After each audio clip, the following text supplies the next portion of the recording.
Good morning, good day, everyone. In the Anthropology of Witchcraft, Magic, and Religion, also known as Anthropology of the Supernatural, we are blessed, intentionally said, with the presence of someone whom I have a great regard of respect for. And without further ado, I will let him introduce himself. So, David, take it away. Tell us who you are, please. Well, my name is Dr. Omar David Arancibia. I I was born in Havana, Cuba, and as a young kid, I started studying music at the age of 7. I migrated to Miami. I came to live to Miami when I was 11 years old, and at the age of 23, my spiritual godmother, my Iyare Osha, my mother of initiation, Maria Teresa, she's a priest of Chimaya. She initiated me into the Agayu initiation, along with my second godmother, Alina Blanco, on January 23, 2010 in Hialeah, Florida. And my spiritual lineage is Los Oviedos de Matanzas, also known as Obaoriate Davia Lagayu. Obaoriate is it's the highest hierarchy, Yeah, highest position in the the highest hierarchy. position in the Orisha religion. And Davia Lagayu because my name is David, and Alagayu it's the I am a son or follower of an Orisha called Agayu, which is the owner of volcanoes and the protectors of the rivers. So I'm a writer, I'm a conference, I'm a little bit of everything. Beautiful.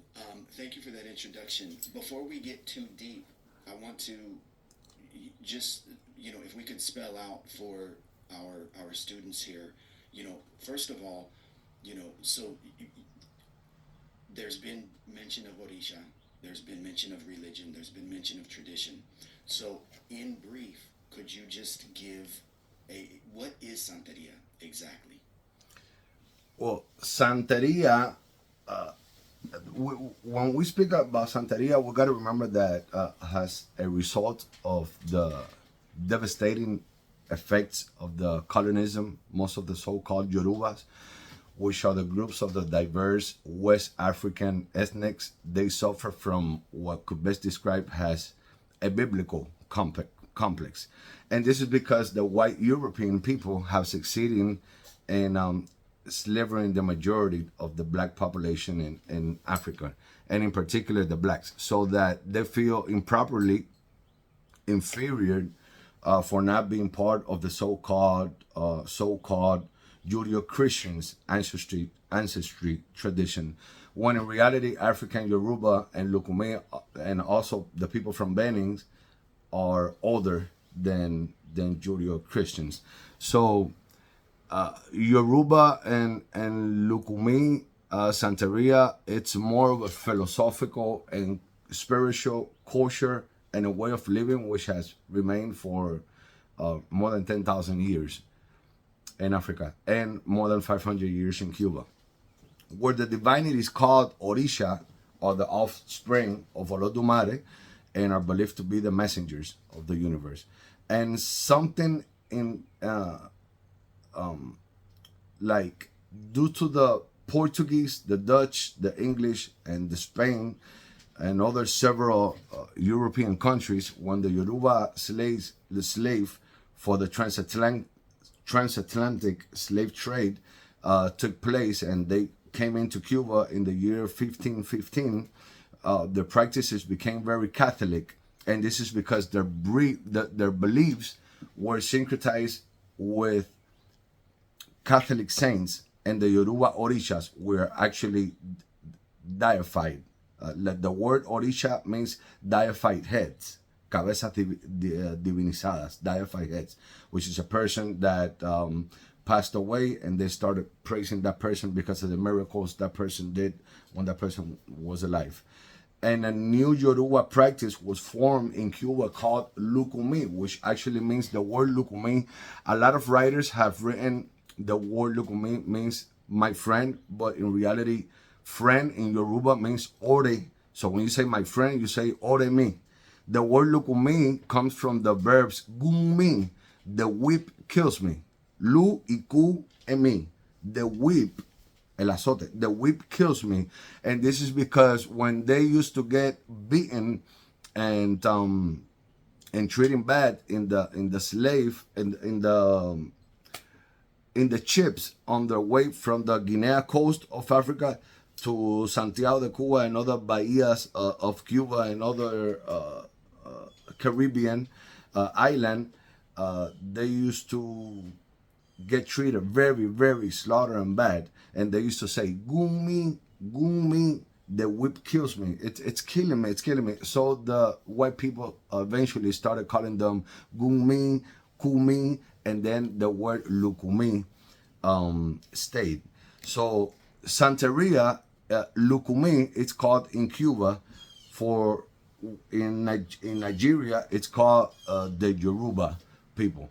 And in Nigeria, the Yoruba are a group of people, not a religion. The actual Santeria religion in Nigeria is called Eshin Orisha Ibile, which means Eshin means to serve.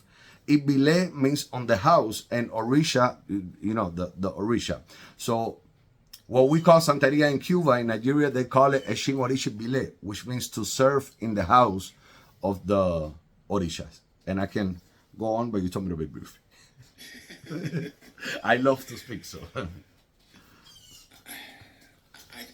think it's important for people to understand the depth and the deep roots of the religion, because I think that, you know, what I've seen over the last 20 years plus is a lot of sensationalism in the media, right? The news stories, you know,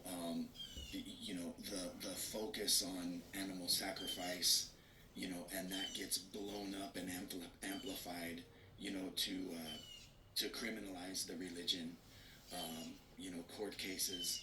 And I think that, you know, that the tradition ends up being a news headline, right, or a meme on social media without any depth of understanding. I mean, I think the majority of people that hear the word Santeria associate it with the Sublime song, you know, where they only say it one time in the song, you know. And so I appreciate you going into some depth there, you know, because it contextualizes the complexity of what we're talking about. And you know, at the end of the day, we are talking about people's lives, you know, and this being a full dedication to how one lives and orients themselves on Earth. So, thank you.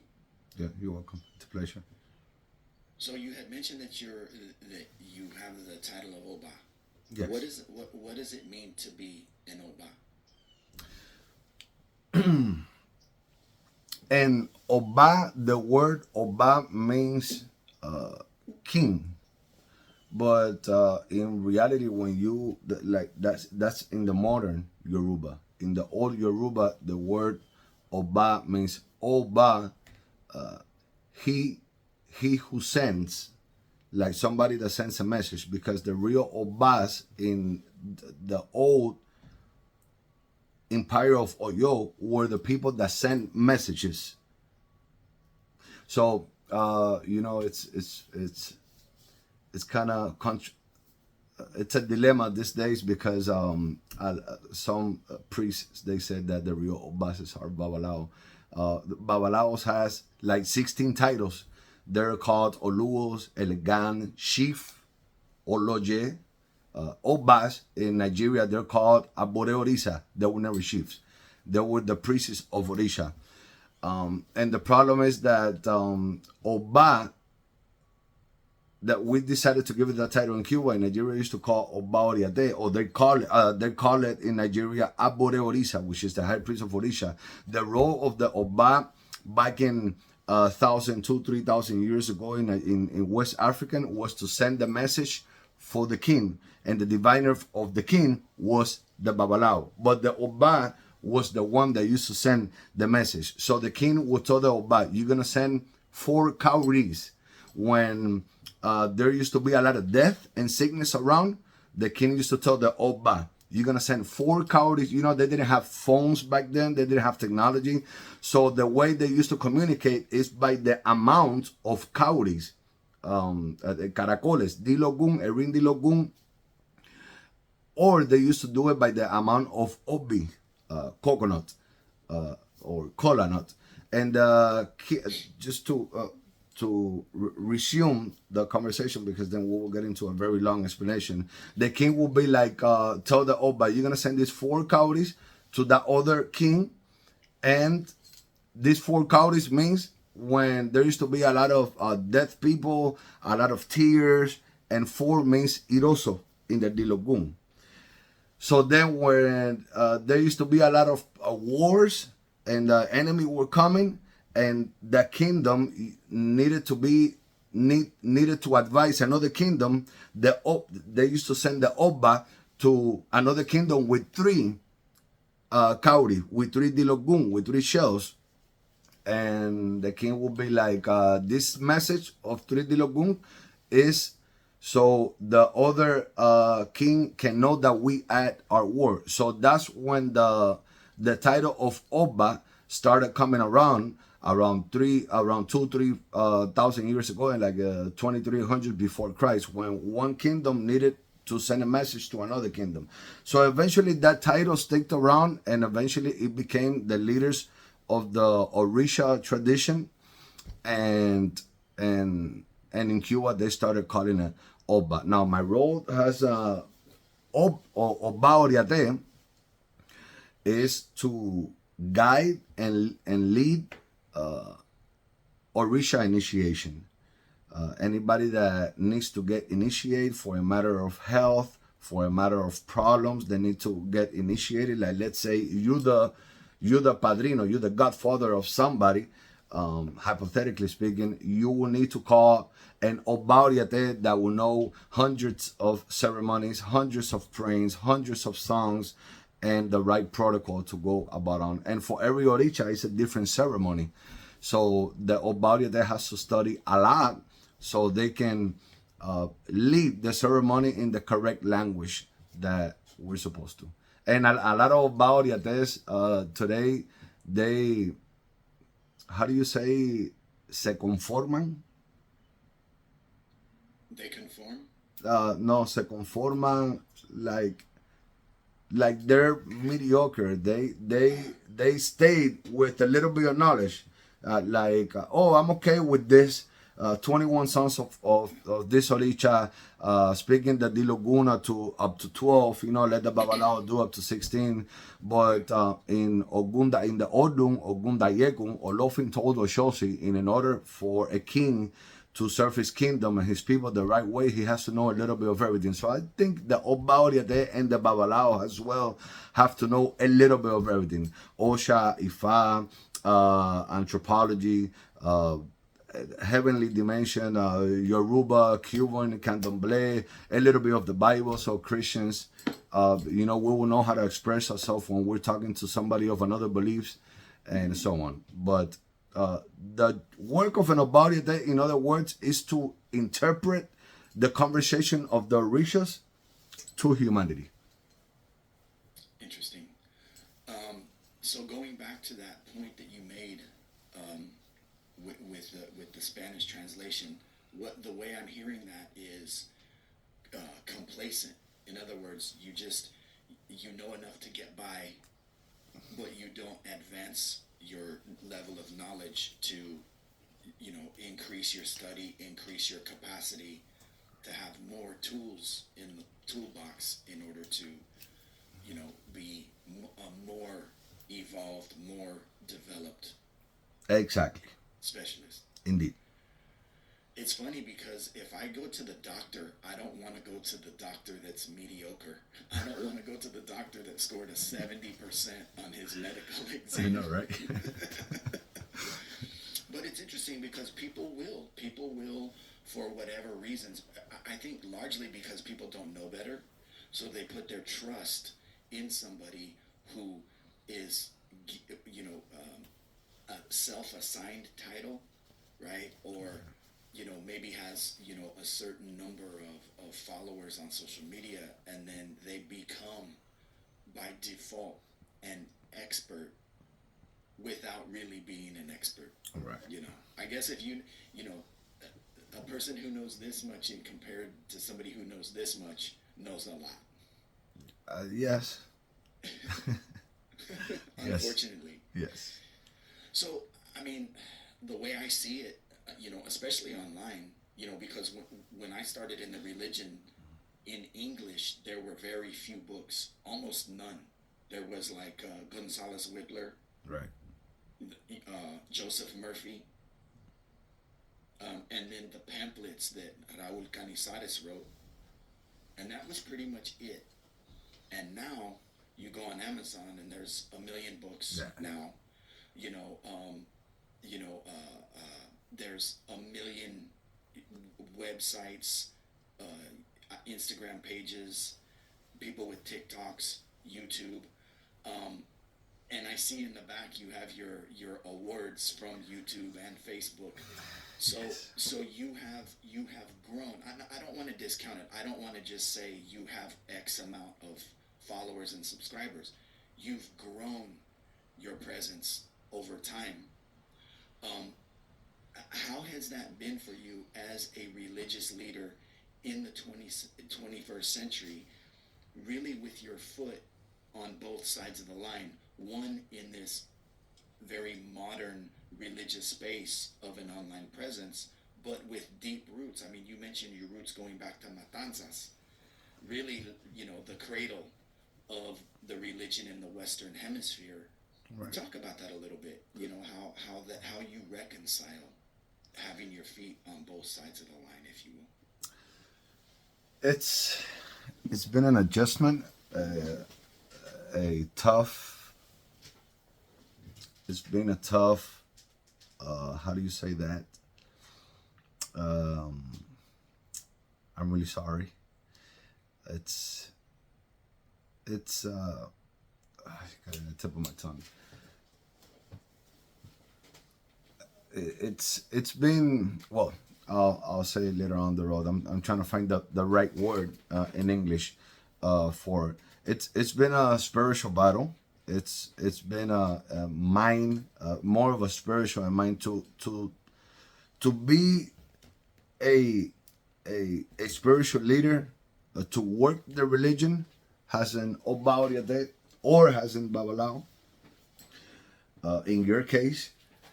But to be to bow in a body there, to work the religion, to be on social media and to be a writer at the same time, you have to be mindly in your mind very strong. You have to have a very strong set of mind. You have to know your beliefs. You have to know who you are, and you have to be very spiritually. You have to be psychologically speaking. You have to be very strong. You have to know what is Odi. You have to know what is Ori. You have to believe in the destiny you chose in the heavenly dimension. And you cannot let one or two people tell you can't do it. It's just you can't. So I started doing small videos. I was actually the first person that started doing lives in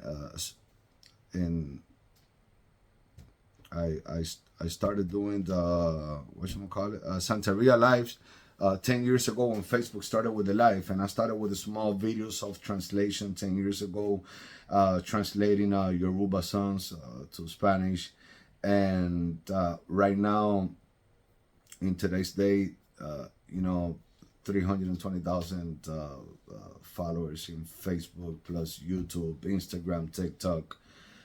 It's a little bit more over 500,000 followers, and I believe, I'm not saying it to vanaglory myself because of the follower. I'm saying it because we have made a great impact in the souls of the religious global community, because today's date in the modern religion, when I say modern, I say 100 years to now. I'm not saying since 1990. I'm saying 100 years to now. Unfortunately, you go to your godfather's, godmother's house, and after you get initiated, you guys, because of the gossiping, because of the human errors, everybody goes about their own way. So you have initiated people that lives in other countries like Europe, United States, Latin and Caribbean countries that they don't have no spiritual mother or spiritual father, and they don't have an idea of whatsoever how can they start to study the religion.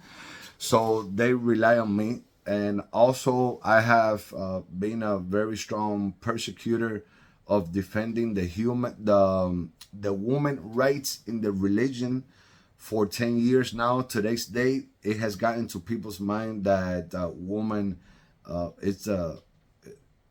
this religion won't exist without the presence of the woman. And in order to get not to get confused in philosophical concepts, you have to be well focused on two things: the faith that you believe in and the correct study with the accurate literature from reliable sources. That's how I manage my scholar position and priest positions with writing my books to say. As long as you manage to have those two things squared up and well aligned with your mind, body, and spirit, you will be able to keep growing as a scholar and a spiritual priest at the same times. And there are 4 concepts that I was talking to you, Professor John, the other day, that I would like to bring it up just a quick second. And that is that this religion is built on 4 fundamental concepts: history, mythology, fables, and legends. And like we were talking about this the other day, history it's made out of real and truth facts. This religion, the myths are composed by our ancestors for thousands of years in order to better understand the structure of the Yoruba and Lukumi religion.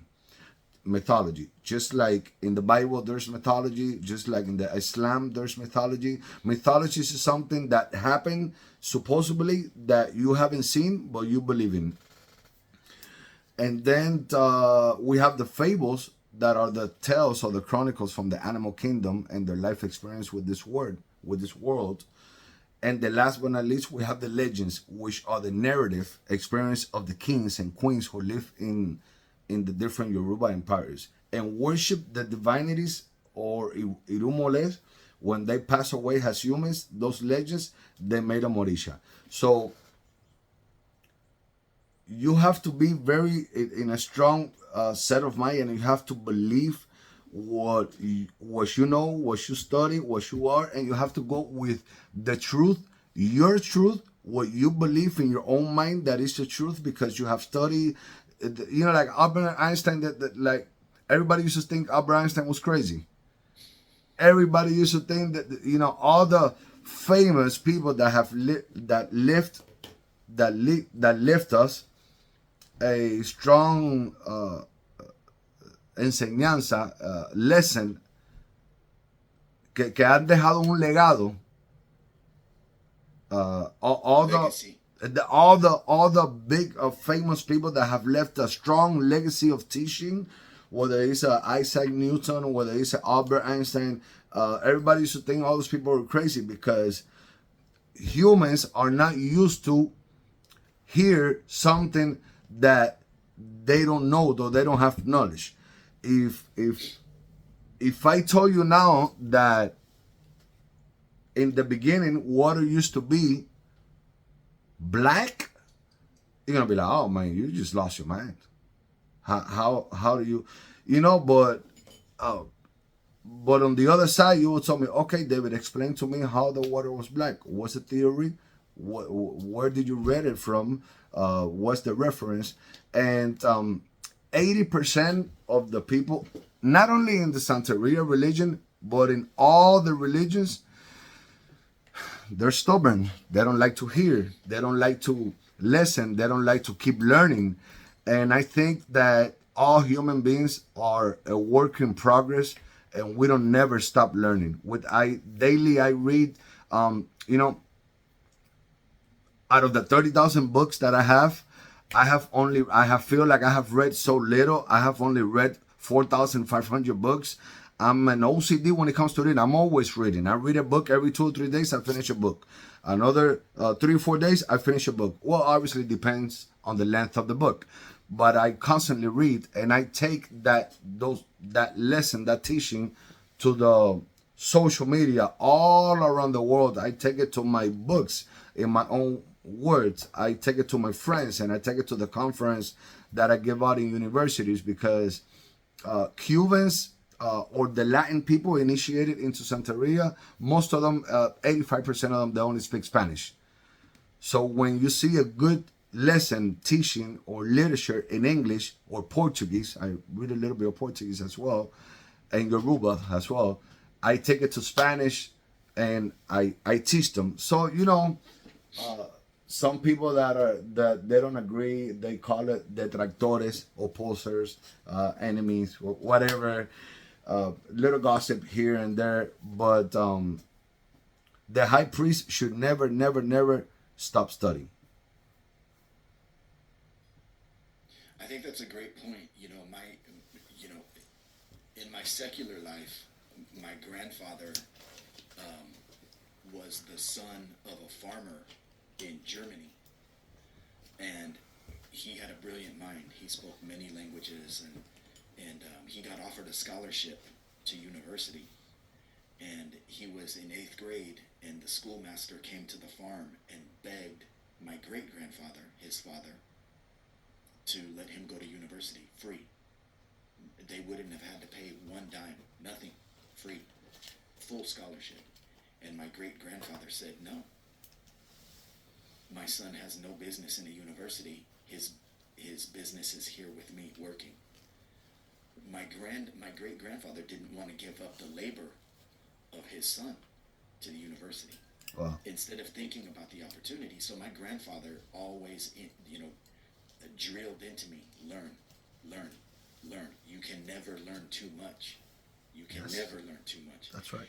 And I think that that's kind of the problem, which was a critique from your wife's video the other day, which is, people who are pretentious, people that are presumptuous to have, very little time initiated in the religion, and then suddenly their word becomes gospel truth. And I think that maybe, and correct me if I'm wrong, or I would be interested in what you have to say about this, I think that is a function of the elders passing away and not correcting the youth. There's no check, to, hey, pipe down. I think that if there was a heavy presence of elders, my godfather, because I come from La Rama Muralla China. Yes. So my godfather, his ayubon was Bebo. Right. And my godfather was a loyal soldier in that Rama until his dying day at the age of 84. Right. And around his elders, because he was always listening, always learning, and always studying. Right. And he had, more than 40 years of initiation in the tradition. And I think that those are the examples that we need to look to. So I appreciate what you're saying about that need for constant study, because none of us will ever know everything about this tradition. Right. It's an impossibility, but that shouldn't stop us from trying. That's right. So we've covered a lot of ground already, but there are some other things that I would like to explore with you. So, for example, why do you think that, because the way I see it, the religion is more popular than it's ever been, largely to the internet and social media, my opinion. Why do you think, how do you see it from your vantage point as to how popular the religion is? What draws people to African-based religious systems, essentially? Well, the Yorubas, today this religion is practiced for more than 100 million people. That's facts. Can you repeat that, please? Because your sound kind of dipped down a little bit. Okay, can you hear me now? Yes. In today's day, The Yoruba Lukumi religion, it's practiced for more than 100 million peoples. More than 100 million people, humans, practice the Yoruba religion. And from regular human beings to artists to political figures, and this religion has impacted humanity because of the effects that it has. It's not, I'm not trying to criticize the church or nothing like that. You might have some of your students that are Christian or Catholics. Everybody has their own way of belief, the right to believe in what they want to believe. But let's say it's not like you go to church, you ask Jesus or God for something, and He'll give it to you in a week. It doesn't work like that. All my family on my mother's side are Christian. All my family on my that side are Catholic. I have read the Bible 4 times. It's important to understand the Bible, the Quran, and other scriptures, so you can understand this religion that is older than the Bible and the Islam, because you're not gonna understand how to be 80 years old if you're not 5 years old. But this is when you get to a certain level. It's not like you get initiated, oh, go read the Bible. It doesn't work like that. But when you reach a certain level and you want to explain to people in the right way, you got to read other things. So in this religion, we see actual results throughout the sacrifice. The sacrifice of animals. It passed the Constitution, I think, in 1992 or 1993, the Ernesto Pichardo case against the Supreme Court. So we are, it's legal to sacrifice, not torture. Sacrifice is two different things in this religion. And throughout the sacrifice, many years ago in Africa, even in Israel, and the Hebrews, they used to sacrifice human beings, and then that sacrifice got replaced for animals, because animals does not have soul. We have body, spirit, and soul. Animals just have body and spirit. They do not have soul. I don't want to get into a very deep Yoruba concept of mythology, because I don't want to, in a certain way, confuse your student or diverse the context of the conversation. But even the sacrifice in the Bible, it's all on the Bible. The sacrifice, Moses sacrifice, Noah sacrifice, David sacrifice, everybody sacrifice, and they also sacrifice a lot of animals as well. But we're the bad ones because we sacrifice a goat. So it's funny, it's ironical. People see results. That's why this religion has this way of living. It's not so much a religion. If you're Christians, on Sunday you go to church. If you're Catholic, you go to church on, I don't know, Saturday, Sunday. But this is a way of living. When you get initiated, they give you a Ita Imale or Ita Ifa or Ita Ocha. Your Ita is your book where you're going to go about in your life. Whether you can go to clubs, you cannot go to clubs, you cannot wear black, you cannot do a lot of things. And those are the advices that the Orisha gives us so we can live a better and longer life. So we get an ita when we get initiated, and that has worked a lot, and that has made a great impact for humanity. That is the reason why this religion has grown so much, and it's gonna keep growing more, because you wanted to get a raise in your job, you come. I'll do your reading with Elegba. Elegba says I have to clean you with, I don't know, an apple. It can be a fruit, a vegetable. It can be an animal. It can be a water from a certain part of the element of the nature. It can be a seawater, river water, and rainwater, and people see results. Yeah. I always say if I can get it done with a coconut and a glass of water, that's a good day. Oh yes. Start simple and then grow. I think that what you're hitting on is important, because the way I'm hearing you is it's the individual essentially custom roadmap, blueprint for how a person is supposed to live their life, that is unique to that particular individual rather than a I'm sorry to cut you off. I'm really sorry I'm smoking in front of the conference. I don't want you students to hate me. Guys, do not smoke. Cigarettes are really bad, so don't do what I do. I'm actually planning. I'm trying to figure it out a spiritual, a psychological way of quitting because my wife is pregnant. She's about to give birth, and I really want and need to quit smoking. But yeah, sorry guys. So just wanted to say that. that could take us in a number of different directions. But You know, like these guys.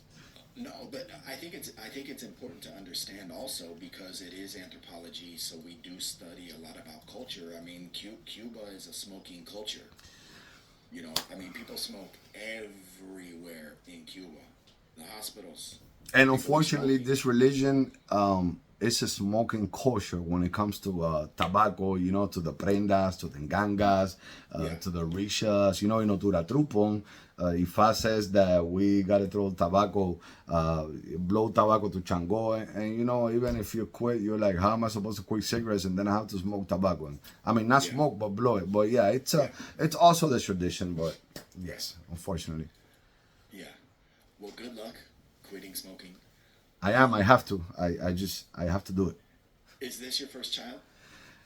As a matter of fact, it is. I'm 36 and I'm having my first boy child when I'm 36. So I quit smoking 20 years ago when my son was born because Wow. my wife wouldn't let me hold him when I smoked. I would have to go and take a shower and change my clothes. I said, this is too much trouble. I just want to hold my baby. So that's actually why I quit smoking cigarettes. But I got my poodles right here on my desk. So Right. anyway, we digress. I think that what's important to understand then is that the ita is the custom blueprint for how one is supposed to live their life, and I also think too what I see in my spiritual practice is that people come because they want answers. They're seeking advice. They're seeking help. Um, so that's a privilege that we have to be able to ask the deities, the orisha, directly. But what I tell people is that you have to be careful with that because you don't want to play around with curiosity killed the cat. And so you have to be careful that don't petition the orishas for answers to questions if you're not willing to follow through. So can you talk a little bit about the reciprocity that is required in orisha practice and worship and lifestyle?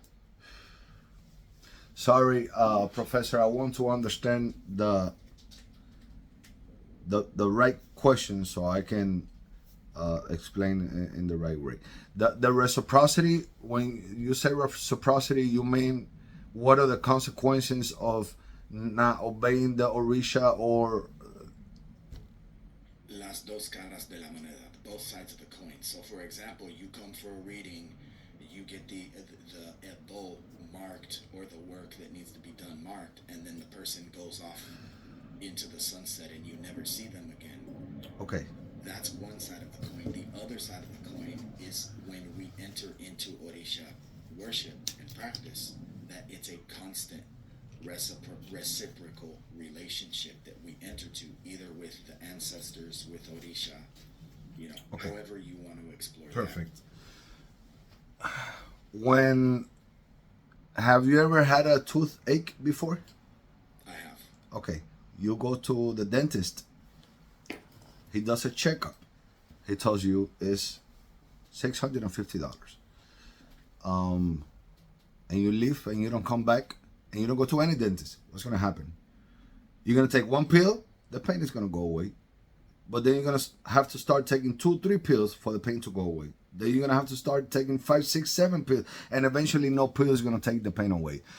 This religion is just like when you go to a doctor for a checkup. When you have a health problem, you have to take the la receta, the recipe, The prescription. the prescription, the medicine in order to get a cure. The orishas the Arindilogunda, Dilogunda, Caracol, Elegba just has Orumila. They speak in the past, the present, and the future. We know our past and a little bit of our present, but we don't know our future. So people love to go get readings, and people just love for you to talk to them about the past and how did they live the past, if they were abused when they were kids, what color of clothes they wear when they were 20 years old, and that amazes people. But people do not concentrate in the future, and that's the main purpose of a reading. So the Orisha can tell you what's going to happen in the future, the bad things so you can avoid it, and the good things so you can get to do the good things, so you can accomplish and live a successful life, just like the Odun lived with the Orishas. We have to understand that every Odun was actually a person that lived. Okana, Ogunda, Ofun, Eyeunle, or Ejiobe. There were actual people just like us that lived. And the way they lived their life, the good things and the bad things, those were registered orally in the sacred oracle. That's what you say, oracle? And, oracle. And that is the advices that they give to us. If you come to a reading and you get the Odun Obe Oche, you get the life that Obe lived with the life that Oshe lived. Obe lived problems with the head, with the organization, with the leadership, and Oshe lived problems in his family, in the river, with his kids. So you get all those advice in there. Now, when you go to a reading and you do not obey what the advice the Orisha is telling you, the Orisha does not punish nobody. What the Orisha do is it doesn't intervene to save you from a certain problem that is coming to your way because of the Osobos. In Cuba, we call it Osobos. In Nigeria, they call it Ajewos, Ibi, Ajoguns, which are the negative spiritual warfare of negative spirits that inhabits in planet Earth. So when you go to a reading and the Orisha tells you need to do a bowl with a rooster, you need to clean yourself and sacrifice to an Orisha, or you need to clean yourself with anything, with an apple, with a coconut, and you don't do it, then you do get repercussions. And those repercussions, a lot of people, 90% of the people, Elegua punish me. Orishas, their spirituality is so high that they don't have time to punish you. They have to take care of millions of people. The Orishas do not punish nobody. That's a completely lie. They just do not intervene to help you when the problem comes your way that they had already told you in the reading. So that's something on the negative side. On the positive side, it's just a beautiful way of living. When you live this religion the right way, when you study it, when you go by your concepts and principles, you get to enjoy the Orishas and humanity back 2,000, 3,000, 4,000 years ago. They're like, we come from a slave religion. We come from a very poor religion. That's not true. I don't want to say the BS word, but that's not true. Those kings back 2,000 years ago, they had 5, 10, 20 times more wealth and money than millionaires these days, because back then there were gold, there were diamonds, and the slave used to the kings used to transport gold from one place to another. When you look to certain parts of Africa, certain parts of Egypt, certain parts of those towns, and when you look back to the history, the king Adomule was king of Nupe, and Nupe town where the Setilu or Rumila came from, and that king, in today's day, his wealth is estimated in more than $200 billion because it was gold. So we do not come from a poor religion or a bad religion. The humans these days are the ones that are poor mentally and that do not want to obey. We humans, we want blessings, but we don't want to sacrifice nothing in return. And when we speak about sacrifice, it's not only sacrifice a chicken, it's also sacrifice your character, your behavior. If you don't change your mind, if you don't change your behavior so you can let yourself guide to your Ori, which is the most higher Orisha, and it's the one that shows us your Oricha Labatori, your guardian angel, we're not doing nothing. If I'm not willing to sacrifice, this is more of a sacrifice of anything else. If I don't sacrifice, start smoking cigarette, then I can't complain when I get to 52 years old, I get a cancer and I die. Because the Orisha had already been telling me for the past 20 years that this was going to do bad to me. So sacrifice is the key word. A woman, you sacrifice for the position you have. You could be 20 times Babalao. You can have so much knowledge. But if you would have not sacrificed to study, to go to school, to work at the university and college you work at, to teach with patience, encourage, and love to your students, that's a huge sacrifice. You wouldn't be in the position you are now. So I think sacrifice, ebo, which means ebo, is the key word here. Without sacrifice, there's no reward. Sin ebo no aire. Whatsoever. Yeah, and I think it's funny because as just kind of a little Estera shop talk. Sometimes there's no ebo to make. Just listen to the advice that's given to you. And what I tell people, I said, that is the most difficult ebo to make because that's the one that requires faith.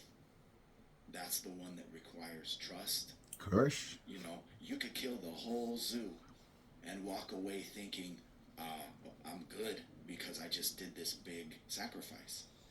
But the most simple concept of listen to the advice that you're given, that's the hard one because that's the one that tests people's character. We're talking about Pataki and the Odun Ejiobe, the three daughters of Batala, and these three daughters of Batala gave it to Orunmila, was the three wife of Orunmila. Iwapele, Iwasuru, Iwadede. The three main good characters the person has to have: patience, obedience, and just like you're saying, you can sacrifice the whole zoo. But if you get initiated now, and then you go out and you're driving, and a police officer stops you, and you get stupid, you get very disorderly with a police officer, and you offend them, and you go to jail. It's not the Orisha's fault. The Orishas told you had to have good character, good patience, Iwadede, Iwasuru, Iwapele. And those are the three mainly things in order to be successful in the religion and in life. If you're not willing to sacrifice your personality, your behavior, your way of projecting, and your way of talking to people, studying, talking to your wife. There's so many unstable relationships these days. You can have a failure, you can have two, you can have three, but eventually you have to learn how to be a better character and a personality human being, so you can be with your wife or with your significant other for a stable amount of time. And it all gets to character. When we speak about character, we speak about ego. There's me has a, we're not talking about Freemason, but me has a Freemason. We study the character of the personality of the human being, and sadly, human beings these days suffer. 100% of us, even me, sometimes everybody has ego. Everybody, the egocentric, and everybody think they're right. Nobody wants to listen to nobody, and that's what we have to sacrifice. Lastly, what would you say, just in closing, in terms of, because I would be surprised if my students who don't speak Spanish, haven't come across or have come across your channel, what would you say has been the biggest blessing for you as a religious person in Odisha tradition? I know it's a tough question, but maybe not. I don't know. Like, there's an answer to that. when I was coming up in the religion, when I first got initiated, I don't know if my elders, they wanted to be mean to me, or I don't know if they told me that so it can be used as a reverse psychology and I can use it for something positive. But I have been told all my life I cannot do something, that I'm not good enough, that I'm not smart enough, that I'm not prepared enough. So when I got initiated, my elders told me, "Oh, you cannot be an Oba. You cannot, this go way beyond, and you need to be born 10 times all over again so you can be an Oba today." So I got so much addicted to the study that I fell in love with being able to save somebody. And I know it sounds corny, but my most satisfaction is when I get thousands of or hundreds of phone calls, texts, messages, WhatsApp, Facebook, and people told me, "You saved my life, you changed my life." The most satisfaction that I have this day up to today is every time, and this happens every week, every time I get a message or a phone call of a person, religious person, crying, saying that they were about to throw away their orichas, even babalaos, they were about to throw away their ifas, they were about to throw away their religious things, saints that they receive. But when they started watching my channel, they changed the way they think. And then they told me, "Doctor, you changed my life. You gave me back my faith. Thank you very much." Because unfortunately, because of humanity, people stop believing in humanity kills their faith to people. So I know is not what most people will say, and I know it will be kind of like a corny answer, but honestly speaking, that's my most satisfaction that I feel when somebody tells me, "You saved me, and thanks to you, I didn't throw away my orishas." Yes, the orisha has given me health, stability, a very, very good wife, a baby boy that is coming. I have gotten blessings, but those are being blessings that I have been a mix of the blessings of orishas, 50%, and the blessings of me being obedient to my ori and my personality, my good character, 50%. So it's a mixture. When you mix your personality and the orisha blessings, then you make this explosion of many blessings that comes to your way. But personally, excluding the religion, excluding the orishas, well, not excluding the religion, but excluding that, my most satisfaction is that one. When somebody tells me, "David, you saved me. Thanks to you, I didn't throw away the orishas. So thanks to you, I didn't leave this religion because somebody did something bad to me." And that's how I feel. Wonderful. Well, I want to thank you. I think that's a great stopping point. So I just, on behalf of myself, the institution, and all of the students in the class, I want to thank you for taking the time to be with us today and share a little bit of your experience and your knowledge with us, and hopefully everyone who sees this will benefit. So thank you. Thank you very much, Professor, and you guys can count on me whenever you guys need. Thank you so much. Have a blessed day.